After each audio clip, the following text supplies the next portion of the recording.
The blade came down fast. Lian Shu rolled left, hit the cold stone floor of the courtyard, and was on her feet before the sound of the strike finished echoing off the walls. She exhaled slowly. Across from her, the training dummy stood split at the shoulder, clean through. She had been dead 11 months ago. Now she was here, breathing hard in the gray morning light, and every single day she woke up felt like a gift she intended to use. "You're up early again." She turned. Lian Fei stood at the courtyard entrance in a robe the color of peach blossoms, her hair already dressed, her expression already arranged into something between pity and contempt. "The roosters haven't even started," Lian Fei said. "What exactly are you training for?" Lian Shu picked up the cloth beside the post and wiped her hands. "The cold." "How poetic." Lian Fei stepped closer, dropping her voice. "Mother wants you at breakfast today. The full table. Don't embarrass us." "When have I ever embarrassed you, sister?" The word sister landed like a small stone in still water. Lian Fei's jaw tightened. "Just be presentable." She turned and left without another word. Lian Shu looked back at the split dummy. In her first life, she would have bowed and apologized before Lian Fei finished her sentence. She would have thanked her for the reminder. She would have gone inside and ironed her best robe and sat at that table like a ghost who was grateful to be tolerated. Not this time. Breakfast was a performance, as it always was in the Bao household. The matriarch sat at the head of the table, Lady Bao, straight-backed, slow-eyed, the kind of woman who smiled warmly at guests and said devastating things quietly. "Lian Shu," Lady Bao said, not looking up from her tea. "You were seen in the courtyard before dawn again. The servants are talking." "Let them talk," Lian Shu said. The table went silent. Even the maids by the wall stiffened. Lady Bao looked up then. Her smile was perfectly still. "Excuse me. I said let them talk, madam. They talk regardless of what I do. At least this way they have something true to report." Lian Fei made a sound half laugh, half disbelief, and turned it into a cough. Lady Bao set down her cup. "You've changed. I've matured." "Have you?" It wasn't a question. Lady Bao studied her for a long moment, then returned to her tea. "The winter banquet is in 3 days. You will attend as a background figure. Lian Fei will be presented. You will not speak unless spoken to. And if someone speaks to me, then answer briefly and move away." Lady Bao's voice had the smooth certainty of someone who had never once been contradicted and had found the silence comfortable. "You are a guest in this house, Lian Shu. A courteous guest does not forget her place." Lian Shu looked at the woman who had raised her without ever once holding her, and felt something settle in her chest, cold and clean, like water finding its level. "Of course," she said. "I wouldn't dream of forgetting." It was the day before the banquet when Mei died. The maid had been Lian Shu's, assigned to her personally, quiet and diligent, the only person in the Bao household who had ever left a warm meal outside her door without being asked. Lian Shu found her at the bottom of the east staircase, already cold. By noon, the whispers had already organized themselves into a story. By evening, Lady Bao summoned Lian Shu to the main hall. The entire household was assembled. Lian Fei stood beside her mother with her hands folded and her eyes soft, performing grief convincingly. Mei was found at the base of a staircase she had no business being near, Lady Bao said. "She was last seen outside your quarters." "She served my quarters," Lian Shu said. "Naturally she was near them." "Don't be clever. I'm being precise. There is a difference." Lian Shu looked around the room, at the assembled staff, the hovering relatives, the faces carefully arranged into expressions of concern. "Is there an accusation? Say it clearly or don't say it at all." Lady Bao's composure cracked, just slightly, just for a moment. "People are wondering." "People are wondering?" Lian Shu's voice stayed even. Mei was kind and careful, and she served this house faithfully. Instead of finding out what actually happened to her, You've assembled the household to wonder aloud about me." She paused. "Who benefits from her death, madam? Ask that question instead." The room was absolutely still. Lian Fei's soft expression flickered. "Get out of my sight," Lady Bao said, very quietly. "Gladly." Lian Shu turned and walked out.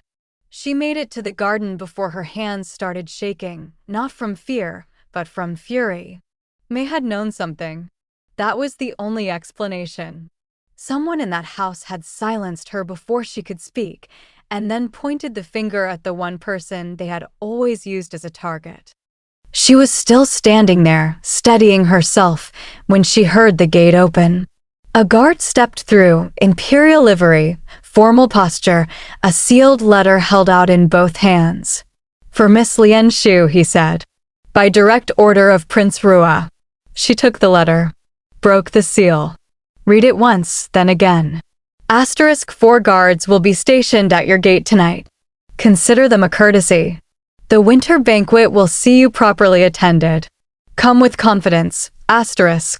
Below it, in a smaller hand, *. I notice things, Miss Lian.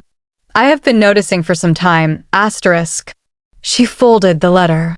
Looked at the guard. "Tell the prince," she said, "that I am not easily impressed." The guard almost smiled. "He said you'd say something like that." The winter banquet was held in the Eastern Palace Hall, and it was exactly as Lian Shu remembered it from her first life: candlelight on lacquered columns, silk robes brushing polished floors, the careful choreography of people performing their own importance. Except this time, she walked in with 4 imperial guards at her back. The room noticed. Rooms always notice things like that. Lian Fei arrived moments later in gold-threaded silk, hair pinned with jade ornaments, every detail calculated for maximum effect. She scanned the hall, found Lian Shu, and went very still. "You were told to come quietly," she said, under her breath, closing the distance between them.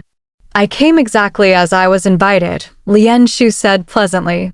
"Those guards are a courtesy from Prince Rua. You should take it up with him." Lian Fei's eyes swept to the far end of the hall where Prince Rua stood in conversation with 2 court officials. He was younger than rumor made him sound, and quieter than power usually allowed. He caught Lian Shu's gaze across the room and gave the smallest nod, acknowledgement, not performance. "What did you do?" Lian Fei said. It wasn't a question. "I was noticed," Lian Shu said. "I know how strange that must seem." She moved away before Lian Fei could respond. The dowager held court in a side chamber off the main hall, a small, warm room that smelled of sandalwood and old authority. Lian Shu was brought in by a palace attendant mid-evening and found the old woman sitting upright, sharp-eyed, a cup of tea cooling beside her. "Sit," the dowager said. Lian Shu sat.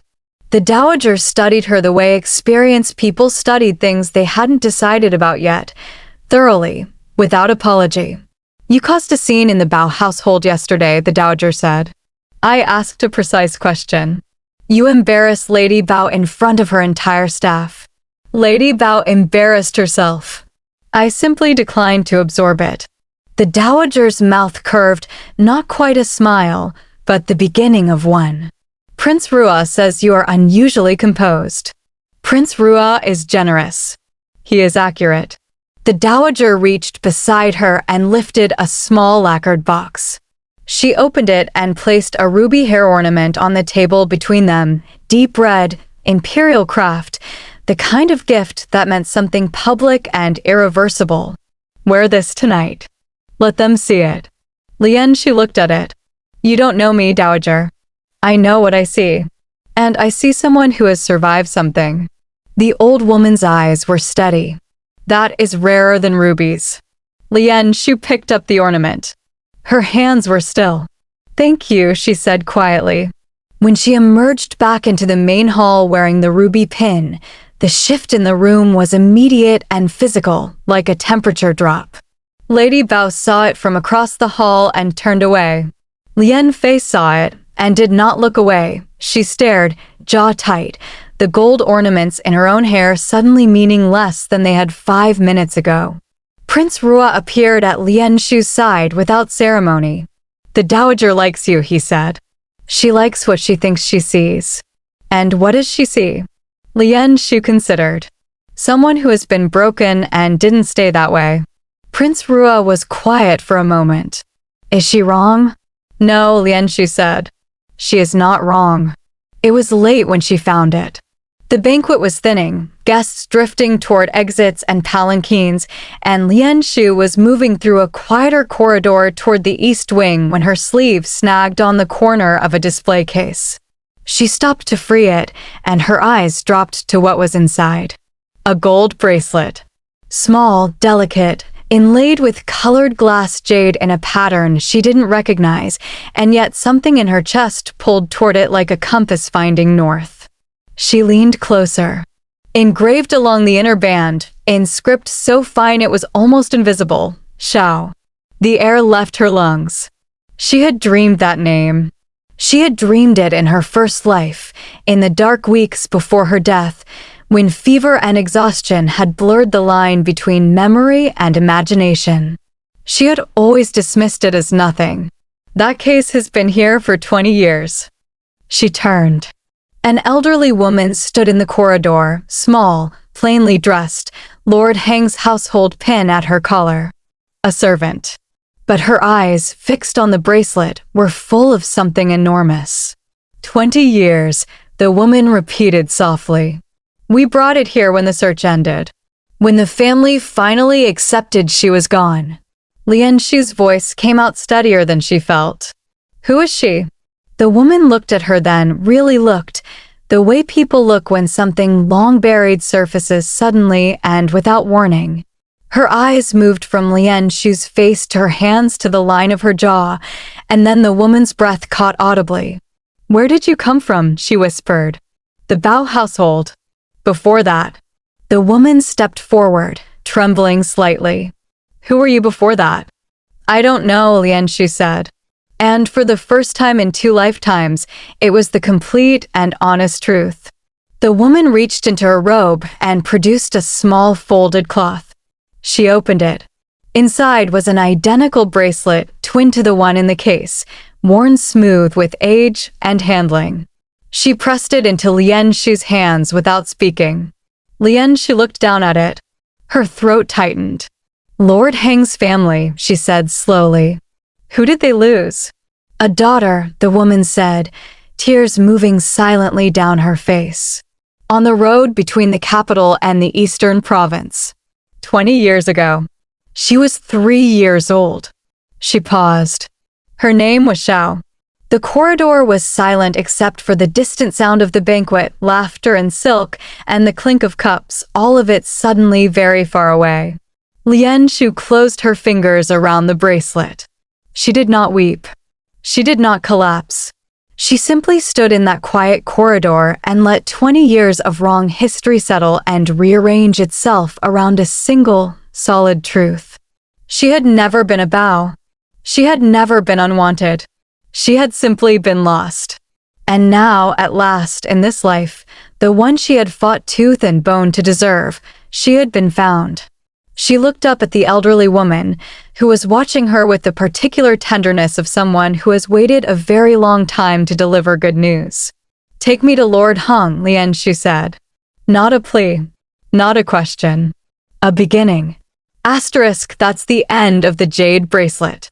If this story moved you, hit that like button, subscribe so you never miss a story, and drop a comment telling us which moment hit you the hardest. Was it the bracelet? The dowager? Or Lian Shu walking into that banquet with 4 guards at her back? Asterisk. Asterisk, we read every single comment. See you in the next one.